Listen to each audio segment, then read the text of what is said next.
पुढची बातमी, माजी नगरसेविका तेजस्वी घोसाळकर यांच्या ठाकरेंची सेना सोडण्याची चर्चा सुरू असतानाच विनोद घोसाळकर यांनी उद्धव ठाकरेंची भेट घेतली आहे।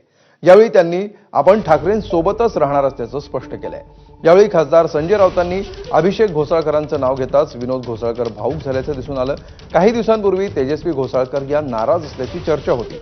या पार्श्वभूमीवर घोसाळकरांनी मातोश्रीवर जाणं महत्त्वाचं मानलं जात आहे। दरम्यान घोसाळकरांना अन्य पक्षाकडून फोन आल्याचं संजय राऊतांनी सांगितलं। खरं म्हणजे मला लाज वाटते भारतीय जनता पक्ष आणि शिंदे गटाची। याही परिस्थितीचे दोन पक्षाचे प्रमुख लोक त्या मुलीला फोन करून बरं का आमच्या पक्षात या, आमच्या पक्षात या, आमच्या पक्षात या, त्यांना लाज वाटली पाहिजे।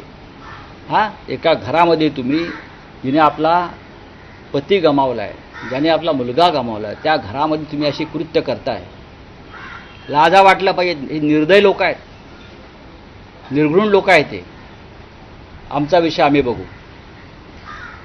ते पक्षात आहेत, पक्षाबरोबरच आहेत आणि त्यांची सुनबाई सुद्धा पक्षातच आहे।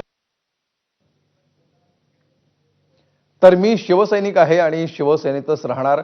माझी सून तेजस्वी घोसाळकर देखील शिवसेनेतच आहे, अशी प्रतिक्रिया विनोद घोसाळकर यांनी दिली आहे। माझ्यावरती दबाव कोण टाकू शकत नाही, शिंदे गट किंवा, परंतु आमच्या सूनबाईंवरती थोडंसं आहे।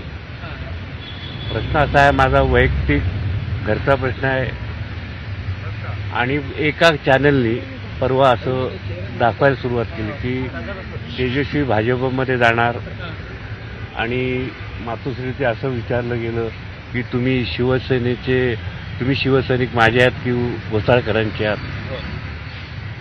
असं काही चॅनलनी दाखवलं आणि त्या संदर्भामध्ये मला ते खूप लागलं मनाला की बाबा मी तर शिवसेना, तुम्हाला सगळ्यांना माहिती आहे मी शिवसेनेचा कार्यकर्ता आहे।